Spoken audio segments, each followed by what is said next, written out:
E a gente está à frente de um trabalho no hospital, e essa mulher, ela fala muito ao meu coração.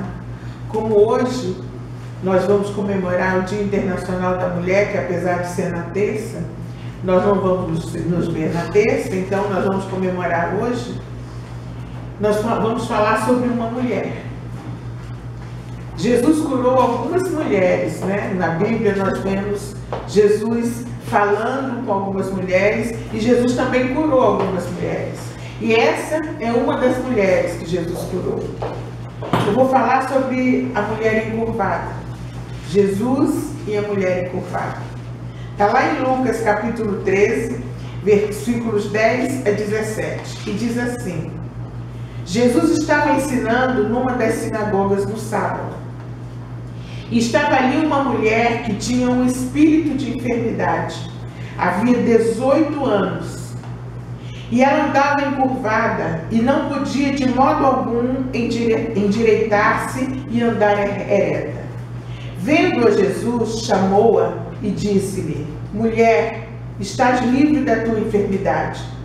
E impôs-lhe as mãos e imediatamente ela se endireitou e glorificava a Deus.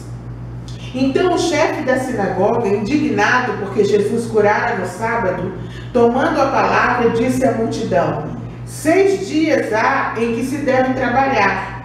Vinde, pois, neles para serdes curados, e não no dia de sábado. Respondeu-lhe, porém, o Senhor: hipócritas, no sábado não desprende da manjedoura cada um de vós o seu boi ou jumento para o levar a beber? E não devia ser solta desta prisão no dia de hoje, sábado, esta que é filha de Abraão, a qual há 18 anos Satanás mantinha presa? E dizendo ele essas coisas, todos os seus adversários ficaram envergonhados, e todo o povo se alegrava por todas as coisas gloriosas que eram feitas por Jesus. Somente o Evangelho de Lucas menciona a história dessa mulher. A mulher encurvada. Ela passou 18 anos olhando para o chão. Jesus estava passando com seus discípulos por sua cidade na Pérea, no caminho entre a Galileia e a Judéia. E eles entraram na sinagoga num sábado para ensinar. O costume de Jesus ir à sinagoga estava vinculado à oração, porque habitualmente Jesus orava. E Jesus ia ali para orar. Jesus frequentava a sinagoga, né? A igreja, nós podemos dizer, nos dias de hoje, porque ele reconhecia que a sinagoga significava um lugar de comunhão, e é na comunhão que a chama do Espírito se mantém acesa. Podemos dizer que a sinagoga representa a igreja ou a comunhão, lugar de adoração, lugar de comunhão, lugar onde Deus se manifesta e aonde Ele quer se manifestar nas nossas vidas.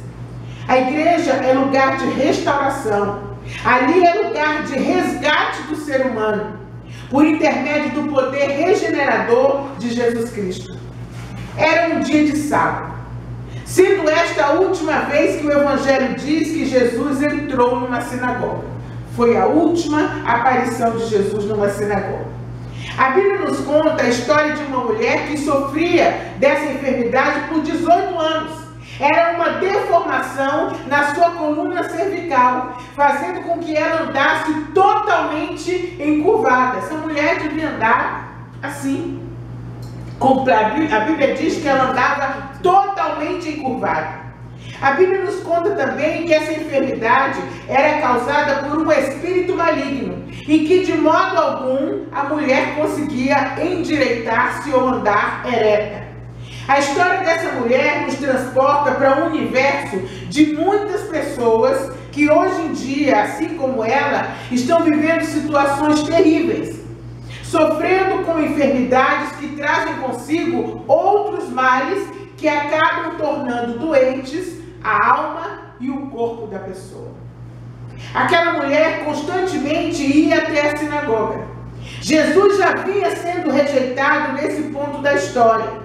mas não se importava com isso e fazia-se presente às reuniões, mesmo sendo rejeitado.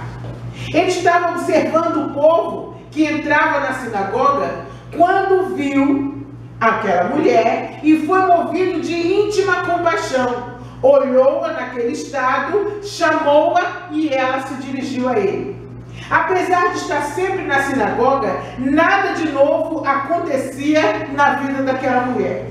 Ela ia semana após semana e durante 18 anos nada acontecia, mas ela não desistia. Certamente ela já não acreditava que um dia seria curada, mas aquele era um dia especial. Jesus estava naquele lugar e naquele dia Jesus olhou para ela e chamou-a. As coisas de Deus não acontecem porque nós, por exemplo, vamos à igreja durante 10 anos e aí Deus tem que consertar as nossas vidas. Deus faz na hora dele, no tempo dele, quando ele acha que deve fazer, mas de uma coisa nós podemos ter certeza. Quando nós perseveramos, a vitória sempre vem. Amém. Sempre vem. Jesus trouxe você aqui hoje. Está olhando para você e é por isso que alguma coisa vai acontecer na sua vida. Não é hoje, não foi ontem, mas certamente Ele vai fazer alguma coisa na sua vida que vai mudar o curso da sua história. A maior parte do tempo, aquela mulher visualizava apenas o chão. A mulher desse milagre é uma figura daqueles que em nossos dias são derrotistas, melancólicos ao extremo, pessoas que se encontram em depressão e por isso tornam-se pessoas sem esperança, sem fé, fixam seus olhos apenas nos problemas e não enxergam nada no futuro além de suas próprias inquietações, além do chão. Não conseguem vislumbrar, olhar para o horizonte e enxergar que além daquilo ali tem alguma coisa que Deus vai fazer. Uma força maligna obrigava aquela mulher a viver daquela forma. O mal existe, mas não é maior do que o bem e não é maior do que o amor de Deus, e maior do que o poder que há no sangue de Jesus. É preciso que nós nos coloquemos no raio de ação do Mestre. Que alegria para aquela mulher. Aquela mulher que vivia sofrendo todos aqueles anos poder ouvir: mulher, tu estás livre da tua enfermidade. Deus quer dizer isso para nós também. No tempo dele, na hora dele, aquela mulher esperou 18 anos. Eu não estou dizendo que você vai esperar 18 anos, mas Deus não é um Deus que vai resolver as coisas na hora que nós queremos. Nós temos que perseverar. Aquela mulher ia sempre à sinagoga. Sempre, sempre. Eu tenho certeza de que na cabeça dela, ela disse: não, eu vou perseverando, vou perseverando. A gente não sabe se aquela mulher tinha convicção de que seria curada, mas alguma coisa ali fazia bem àquela mulher. Ela ouvia aquela palavra, aquilo entrava nos ouvidos, descia o coração dela e aquilo fazia bem para ela. Ela estava fazendo certo, buscando primeiro o reino, para que todas as outras coisas lhe sejam acrescentadas. Essa história de dor termina com as palavras: estás livre. Jesus continua o mesmo. E Ele quer continuar a ministrar em nossas vidas. Estás livre. A liberdade de Cristo é total e permanente. Aquela mulher ia à igreja, mas não era liberta. Ela não estava liberta. Muitas pessoas vão à igreja, frequentam uma religião, frequentam um lugar, mas não estão libertas. E Jesus, Ele quer nos libertar. Ele quer que nós cheguemos na igreja, na casa dele, e que nós sejamos completamente livres. Aqui a liberdade que é em Cristo abrange o nosso corpo, alma e espírito. E começa nessa vida e vai concluir na eternidade diante do trono dele. Começa na terra e termina no céu. Começa pela fé com o abstrato e termina com o concreto completo e definido lar celestial. Começa com o sangue de Cristo, o Cordeiro que foi morto, e hoje nós vamos lembrar o sacrifício dele, e termina com o Cristo vivo, o leão da tribo de Judá, o Rei dos Reis, o Senhor dos Senhores. Termina no dia em que todo joelho se dobrará diante dele. Radiante de alegria, aquela mulher não se conteve. Então ela glorificou a Deus. Palavras espontâneas que brotaram da alma daquela mulher, tamanha gratidão. E depois de muito tempo, ela então podia erguer-se novamente, erguer a fronte e andar e olhar reto para frente. A boa nova de hoje é que Jesus, ele quer que eu e você também andemos de cabeça erguida. Ele não quer que a gente ande de cabeça baixa, sem perspectiva, olhando para o chão, sem poder olhar para o horizonte, sem poder enxergar e vislumbrar as coisas que ele tem para nós. Que o milagre descrito por Lucas possa repetir-se em nossas vidas. Que nós possamos nos endireitar para podermos fitar o céu com alegria. Porque para fitar o céu com alegria, para olhar para o céu e dizer que é livre, que é liberto, é preciso se endireitar. Se a gente não se endireita, a gente não consegue fitar o céu com alegria. A gente não consegue levantar as mãos como nós cantamos aqui hoje, para o alto e glorificar a Deus e cantar: eu sou livre, eu sou liberto. Essa liberdade, só quem se endireitou é que conhece. 18 anos, somos mais de 7.000 dias. Até certo ponto de sua vida, aquela mulher tinha uma vida normal, era saudável, e agora a sua vida se tornara um pesadelo. Há muitas pessoas para as quais a vida tem se tornado um pesadelo. Muitas pessoas se encontram mergulhadas em problemas, em vícios, que elas não têm como se livrar. Mas Jesus tem solução para isso. Mas em nome de Jesus, essa história vai mudar hoje. Essa mulher não podia realizar coisas simples, ações simples da vida cotidiana, mas que fazem uma grande diferença. Muitas vezes nós nos enredamos com alguns problemas e com o passar do tempo, eles nos manietam e nos impedem de fazer e de desfrutar de coisas simples que a pessoa que é liberta consegue desfrutar. Não importa que dificuldade, que deserto, que enfermidade você tenha hoje, Deus pode transformar a sua terra seca em manancial. As águas que correm dos montes não podem subir, elas têm que descer. E quando elas descem, elas desembocam no vale em que a sua vida pode ter transformado. Aquela mulher, ela não podia andar ereta como nós fazemos hoje, sentar-se de forma normal, não podia esticar as costas. Quando você está em pé ou sentado por muito tempo ou deitado, você quer esticar as costas. Isso faz muito bem, mas ela não podia. As suas noites de sono eram doloridas, procurando a melhor posição em sua cama. Ela não podia apertar a mão das pessoas e olhar nos olhos. Ela não podia abraçar e nem ser abraçada. Uma mulher que anda completamente encurvada, você não pode dar aquele abraço aconchegado nela. E nem ela podia receber aquele abraço que você aconchega, que você chora no ombro. Não podia. Não podia saltar, não podia correr e nem pular de alegria, nem fazer nossa dancinha, nada. Aquela mulher estava pela tradição judaica na mesma classe de um leproso, um cego, um paralítico, um surdo-mudo, uma mulher com fluxo de sangue, porque a tradição julgava essas pessoas impuras e que tinham cometido pecados graves para que elas estivessem naquele estado. E, para tanto, era necessário mantê-los à margem da sociedade, sem poder conviver com as pessoas que tinham condições de saúde perfeitas. Às vezes, nós nos colocamos à margem. Às vezes, nós nos isolamos. Às vezes, nós colocamos uma cortina entre nós e as pessoas que nos amam, ou entre nós e as pessoas que Deus quer aproximar de nós. Essa mulher não podia olhar para cima, não podia podia fazer o que o salmista diz lá no Salmo 121, 12. Eleva os meus olhos para os montes, de onde me virá o socorro? Ela não podia fazer e nem dizer isso. E o salmista continua: o meu socorro vem do Senhor, que fez os céus e a terra.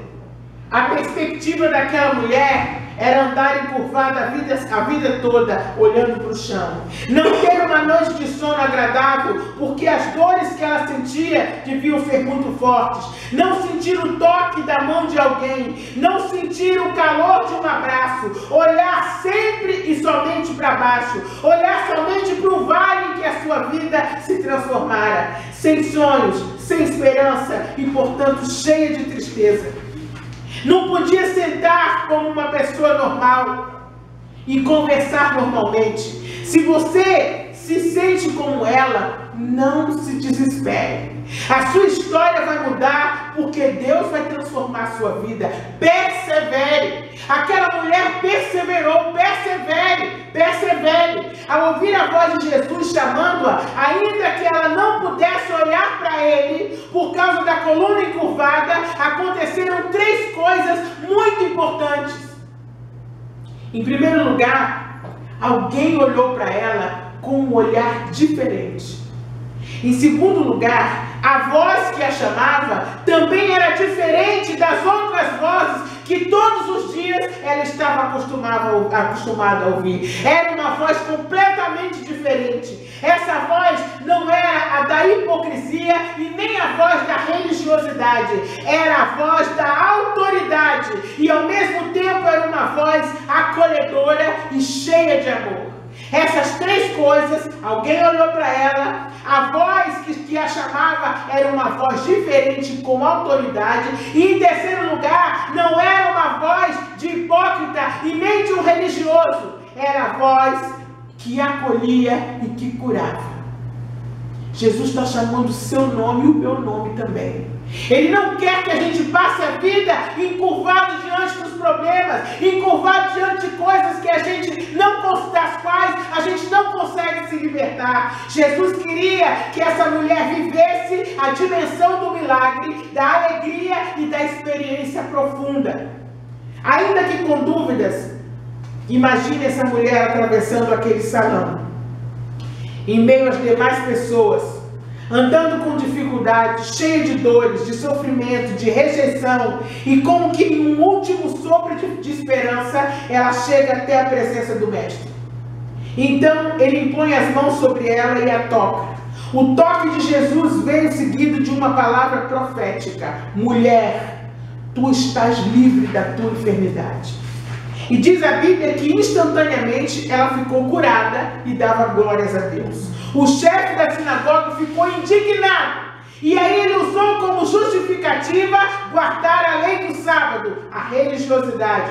Quando na verdade ele estava morrendo de inveja de Jesus, porque ele nunca foi capaz de trazer uma palavra de vida, uma palavra de transformação e uma palavra de cura para aquela mulher e ou para pessoa alguma. Assim são os religiosos. Cheios de si mesmos, acham que estão na presença de Deus, acham que as suas vidas estão eretas diante de Deus, mas são incapazes de levar uma palavra de transformação, uma palavra de cura para quem quer que seja. O chefe da sinagoga achava que para a mulher ser curada, ela teria que ir à sinagoga durante a semana. Volta outro dia, volta amanhã. Certamente essa mulher frequentava há 18 anos a sinagoga e jamais recebeu o que ela tanto queria, o que ela tanto esperava. A palavra daquele homem congelava a vida daquela mulher, congelava a esperança e a alegria daquela mulher. E muitas vezes nós, como religiosos, fazemos isso com as pessoas. Para Jesus, a vida daquela mulher tinha o valor da vida de uma filha. O valor que uma filha tem para um pai. Porque ao dizer que ela era filha de Abraão, significava dizer que ela era filha de Deus. Para Jesus, a vida daquela mulher tinha o valor do seu sangue, porque logo em seguida ele morreria também por essa mulher. Após 18 anos, Jesus não curou somente o corpo e a coluna daquela mulher. Ele curou também a sua alma, das feridas e das curvaturas da vida. Ele curou a sua vida espiritual, porque agora ela voltava a acreditar que existia um Deus e que esse Deus agia em sua vida. Ele curou a sua vida sentimental, porque agora ela podia se relacionar com a sua família, com a sociedade e sem traumas, sem sentimento de inferioridade. Se você está, de alguma forma, com a sua vida torta, com a sua vida encurvada, seja ela física, emocional ou espiritual, ou todas de uma só vez, eu quero te dizer hoje que você pode escolher a melhor parte ou o melhor da vida. Você pode andar com Jesus, olhar para Jesus, ouvir o que Jesus diz e pode sentir o toque de Jesus na sua vida. E aí você verdadeiramente vai ser liberto de todas as suas dores, de todas as suas tristezas, de todas as suas angústias, de todas as suas frustrações e decepções. Quando Jesus chega, o poder transformador age poderosamente em nossas vidas. Imaginem que o poder de Jesus é o poder da ressurreição, de tirar da morte para a vida. Se Ele foi capaz disso, imagine o que Ele não pode fazer na sua e na minha vida. Esse texto é rico, porque ele nos revela a abrangência do ensino de Jesus, a sua inconformidade com relação àquelas pessoas que estão próximas de nós, dentro das igrejas, frequentando cultos religiosos, mas que não estão sendo alcançados pela graça salvadora de Jesus, não estão sendo alcançados pela restauração e pela libertação de Jesus. É que muitos preferem se acomodar, em vez de abrir seu coração para dar total liberdade, para que o Espírito Santo se manifeste, operando aquilo que Ele deseja realizar. Jesus manifestou 5 sinais para curar e libertar aquela mulher encurvada. Ela estava presa, com seus olhos no chão, impossibilitada de olhar para o alto. Foi então que Jesus, vendo o seu tormento, realizou a cura daquela pobre mulher. Vamos ver cada um deles. Primeiro sinal: as palavras de Jesus têm poder para curar. Amém. O texto começa dizendo que Jesus estava ensinando numa sinagoga. Ali encontrou uma mulher encurvada há 18 anos. Isso significa que ela já estava carregando aquele sofrimento por muito tempo. Será que, apesar de estarmos dentro da igreja, não estamos vivendo uma vida como a vida daquela mulher? Quantos de nós não estamos levando uma vida infeliz, frustrada, dominada pela dor, pelo sofrimento, uma vida abatida, triste, oprimida e curvada por algum tipo de enfermidade emocional, física ou espiritual? Será? O que a palavra de Deus está nos dizendo é que essa mulher, ela ia frequentemente à igreja.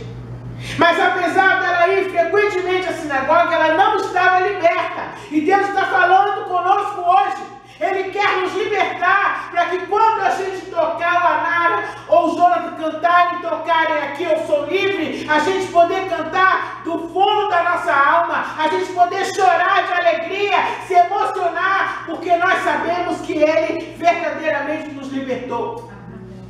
Muitas vezes quando nós cantamos essa música que Eu Sou Livre, o Senhor mostra as cadeias sendo abertas e caindo no chão.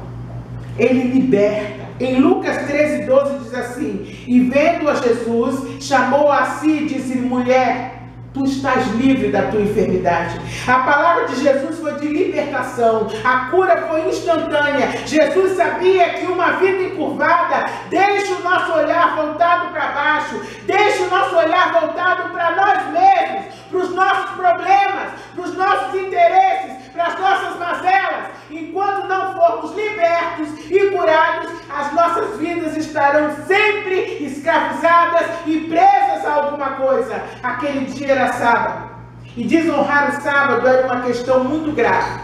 Mas para Jesus nos curar, não importa o dia da semana, não importa a circunstância, não importa o que nós estamos fazendo. Se Ele quer nos curar, não importa, Ele faz qualquer dia e qualquer hora. Por que Jesus curou algumas pessoas no sábado? Por que será que ele escolheu justamente o sábado para curar algumas pessoas?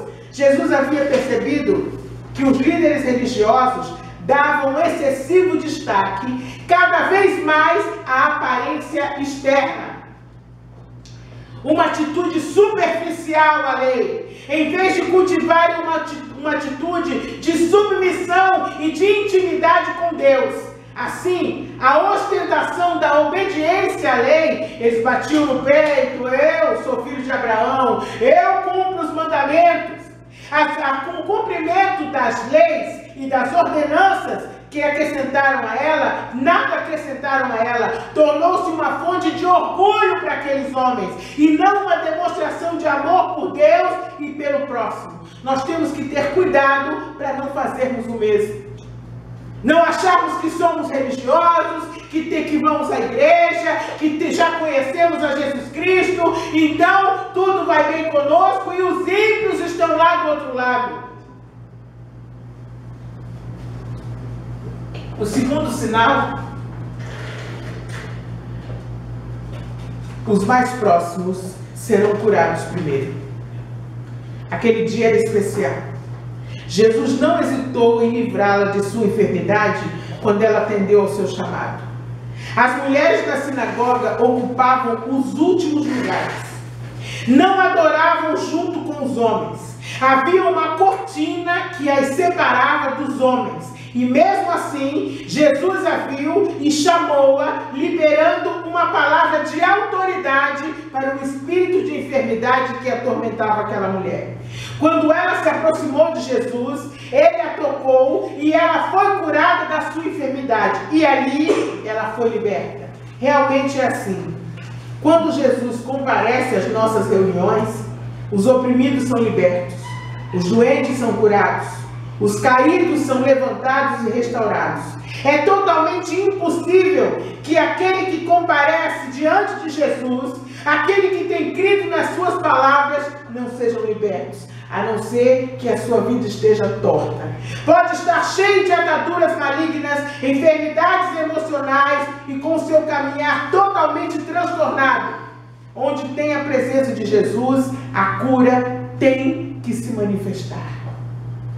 A presença de Jesus é curadora, é transformadora. A presença de Jesus traz com ela o poder da ressurreição. O poder da ressurreição muda todas as coisas. O poder da ressurreição transforma, cura, liberta e traz o ser humano para perto de Deus. O terceiro sinal: a cura é para todas as áreas das nossas vidas. Amém.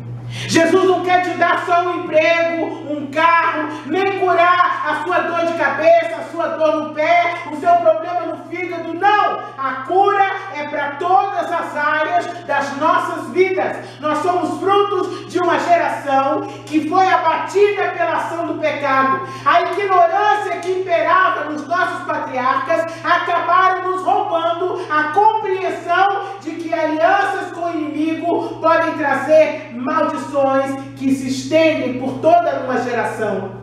Essas alianças geraram ataduras que, por sua vez, desvirtuaram toda a nossa existência, produzindo frustrações, tristezas que tornaram a nossa alma enclausurada, presa. Mas Jesus veio para nos libertar. E ele disse: se o Filho vos libertar, verdadeiramente sereis libertos. Já estou terminando. Para aquela mulher, todos aqueles anos de sofrimento, dor e humilhação terminaram. Ela viu o seu corpo voltar ao normal. Jesus é o dono do milagre. E é por isso que ele tem poder de endireitar qualquer área da minha e da sua vida. Você já entregou para ele essa área que está segura, que você quer controlar? Ele pode endireitar e tem o poder de endireitar qualquer área das nossas vidas. Temos visto que o diabo usa algumas seitas e até mesmo algumas religiões para manter o povo escolhido de Deus sob sua opressão. Ele usou não somente um espírito maligno para possuir a mulher encurvada, mas também o chefe da sinagoga para ir contra os propósitos de Jesus, porque a intenção do diabo era que ela não fosse liberta por Jesus, que ela continuasse naquela opressão. O quarto sinal, a visão espiritual daquela mulher foi restaurada. Amém. Aquela mulher vivia oprimida por um espírito de enfermidade, andava encurvada, não olhava para cima, olhava só para os pés, sem perspectiva de futuro, com a alma totalmente podada de seus sonhos, pois o que ela mais almejava era um dia poder se livrar daquela vida amargurada. Prostrada, muitos anos pela enfermidade, ela era obrigada a viver encurvada, sem poder erguer-se. Esse é o plano do inimigo para a sua e para a minha vida. Mas o sangue de Jesus, o poder restaurador, o poder de ressurreição que há em Cristo, impede que esse plano aconteça. Que esse plano aconteça na minha e na sua vida. O seu estado físico era a imagem do peso que ela carregava sobre a sua alma, sobre o seu espírito, o da humilhação de ser considerada uma pessoa castigada por Deus. Diante de sua infeliz situação, aquela mulher também não podia ser útil aos seus familiares. Por outro lado, o seu estado físico a incapacitava de levantar os olhos para o alto. Amados, assim estão muitas pessoas dentro das igrejas, prisioneiras de sonhos terrenos, levando uma vida de depressão, de tristeza, fazendo com que caminhem olhando para baixo e por isso não conseguem ver que Jesus está tão perto para curá-las. 3 coisas nos fazem andar encurvados: o pecado, a tristeza e o sofrimento. A partir daquele dia, a mulher estava encurvada, estava curada de sua enfermidade, da vergonha e dos sentimentos de inferioridade e de humilhação. Ela era uma nova criatura. E Deus quer nos curar de tudo isso. De toda essa amargura que muitas vezes, de todas as feridas que a vida nos fez ao longo da nossa caminhada. O quinto sinal e último, a cura envergonha o nosso inimigo. Depois de Jesus impor as mãos naquela mulher, ela esticou as costas e sua estatura voltou ao normal. Aqueles homens chamados de religiosos ficaram furiosos. Puderam ver pela primeira vez, depois de 18 anos, a glória de Deus se manifestar diante de seus olhos. E na frente de todos os que estavam na sinagoga, aquela mulher glorificou o nome do seu Salvador. O seu grito de louvor reconhecia que a sua cura e libertação era obra divina. A mulher que antes só conseguia olhar para o chão, agora podia enxergar a glória de Deus, podia olhar para o alto e glorificar o nome do Senhor. Agora ela via a face do dono do milagre. Não há nada que honre mais o nome de Deus do que um coração cheio de gratidão, um espírito de adoração. Jesus deu àquela mulher humilde uma posição de honra diante dos altivos religiosos quando curou aquela mulher da enfermidade. Eles ficaram envergonhados. As palavras e ações de Jesus reforçavam a verdade de maneira tão profunda que até mesmo os adversários dele tinham que reconhecer que ele estava certo. Esse é um tempo precioso. Nós não queremos liturgias mortas. Não queremos cultos mortos e sem a presença de Jesus.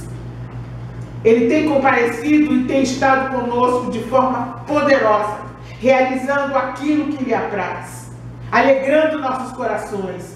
É tempo de cura, é tempo de libertação, é tempo de refrigério pela presença do Senhor.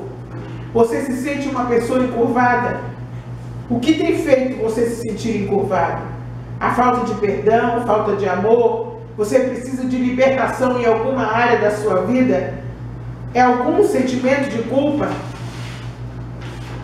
Às vezes você diz, eu nunca fui feliz de verdade. Você tem problemas com sua saúde, complexo de inferioridade, sofreu e vem sofrendo humilhações ao longo de sua vida, você nunca prospera, Jesus já chegou. Nesse instante, Ele está olhando para mim e para você. Ele quer tocar em nós, chamar o nosso nome. Ele quer curar todas as áreas das nossas vidas. Mas não é no dia que você e eu queremos. Aquela mulher ia sempre à sinagoga. Sempre, sempre. Mas naquele dia, aprove a Deus curá-la. Persevera. Não importa se a sua enfermidade é no corpo ou na alma. Persevere. Busque a Deus.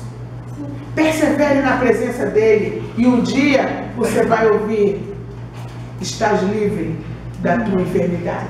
Estás curado do seu mal. Amém? Jesus querido, muito obrigada, Pai.